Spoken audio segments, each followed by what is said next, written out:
বেলা 10টার দিকে, 10টা 10 থেকে 10টা 25-এর সময়, এই সময়ের মধ্যে 7-8 জন অস্ত্রধারী যারা বিভিন্ন রামদা, তারপরে ছুরি এবং চাইনিজ কুড়াল অস্ত্রসহ ওখানে প্রবেশ করে। সেখানে তারা প্রথমত এই শিবালয় রায় বণিককে ওখানে ঢুকে তার যে ম্যানেজার ছিল শঙ্কর, তাকে অস্ত্রের মুখে জিম্মি করে, এবং আরেকজন পক্ষ ছিল যারা তার শিবালয় রায় বণিকের ক্যাশ থেকে টাকা নিয়ে নেয় এবং তাদেরকে শঙ্করকে প্রথমে তার সামনে বেঁধে ফেলে এবং রামদা এবং অস্ত্র দিয়ে ভয় দেখায়। এবং পরবর্তীতে তাদের এক কর্মচারী তাপস, সে ওই কানুপ্রিয় ভান্ডার যে দোকান, তার পিছনে যে একটা ছিল আপনার এই স্টোর রুম, যেখানে মালামাল সে কাউন্ট করতেছিল, সেখানে তাপস নামে তার এক কর্মচারী মালামাল কাউন্টিং এর সময়, এই সময় তারা 3 জন এখানে ঢুকে তাকে অস্ত্রের দ্বারা অস্ত্র দিয়ে ভয় দেখায় এবং তাকেও বেঁধে ফেলে। ইন দি মিন টাইম সেখানে এই ভিতরের মধ্যে যে ছিল আপনার সিসি ক্যামেরা ছিল, প্রথমের দিকে একটা, যেটাকে আপনার এই শিবালয় রায় বণিকে কভার করতো এবং শঙ্করকেও কভার করতো যে ক্যামেরাটা, এবং পিছনের অংশে যে ক্যামেরাটা ছিল সেখানেও তারা এই 3টে ক্যামেরা ভেঙে তাদেরকে অস্ত্রের মুখে জিম্মি করে উইদিন 15 মিনিটের মধ্যে ঘটনাটা ঘটায়।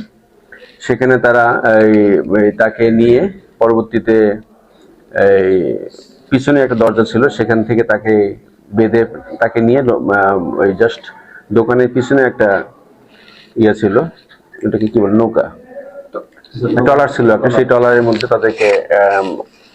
তাকে নিয়ে চলে যায়। এই সমস্ত ঘটনায় তারা 9 জনের মতো ছিল। আমরা আমাদের ইতে ছিল, আমাদের কাছে বেসিক্যালি আমাদের অফিসাররা যারা এখানে, আমাদের অতিরিক্ত পুলিশ সুপার সদর সার্কেল সাজেদুল, পাশাপাশি এএসপি বাউফল সার্কেল এরা, এবং ওসিডিবি এবং বাউফল থানা, এরা আমরা সবাই মিলে সিসিটিভি ফুটেজ পর্যালোচনা, পাশাপাশি বিভিন্নভাবে কোড চেকিং, টেকনিক্যাল সাপোর্টের মাধ্যমে আমরা এটা রিকভারি করতে সক্ষম হই।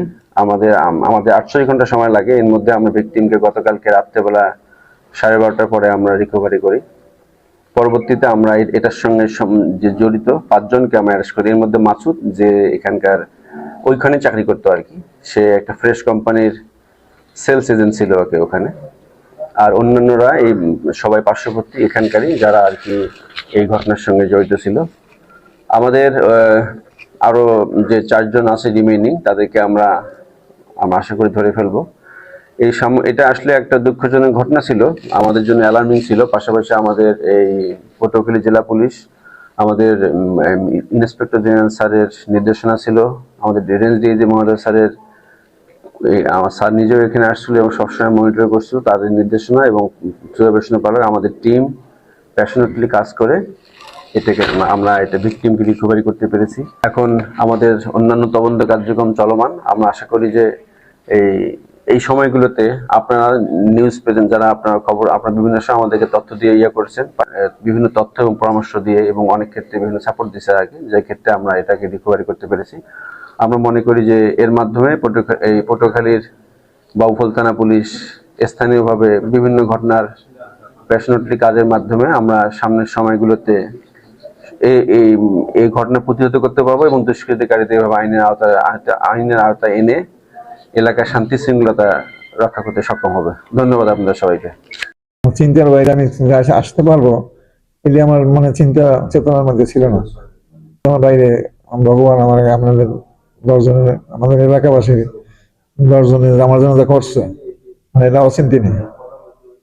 আমাদের প্রশাসন, এখানে প্রশাসন যারা ছিল এরা যথেষ্ট করছে। তারপরে যে আমরা তাকে এইভাবে ফিরে পেয়েছি, এটা একটা মানে কল্পনার বাইরে, এটা আমি বলে ভাষায় প্রকাশ করতে পারবো না। আর এর পিছনে যে অকৃত্রিম পরিশ্রমটা দিয়েছে, সেটা হলো প্রশাসনে যারা ছিল, তারা যাদের অক্লান্ত পরিশ্রমের ফলে আমরা স্বজনকে, আমার মামাকে আমরা এইভাবে অক্ষত অবস্থায় উদ্ধার করতে পেরেছি এবং আমাদের কাছে যে ফিরে এসেছে, এই জন্য তাদেরকে আমরা ধন্যবাদ জানাই। মানে আমি আমার অনুভূতি প্রকাশ করতে পারবো না, শুধু এইটুকু বলতে পারবো যে আমি আমার স্বজনকে ফিরে পেয়েছি। আমরা ভাবিনি, আমরা হয়তো এটাই চিন্তা করছিলাম যে যেহেতু আমার মামা সম্পর্কে সবাই জানে সে কিরকম মানুষ, তাকে ধরে নিয়ে গেছে কি কারণে নিয়ে গেছে সে কারণটা আমরা খুঁজে পাচ্ছিলাম না। তখনই আমার মনে হয়েছিল যে হয়তো তাকে আমরা হারিয়ে ফেলছি, হয়তো আর ফিরে পাবো না।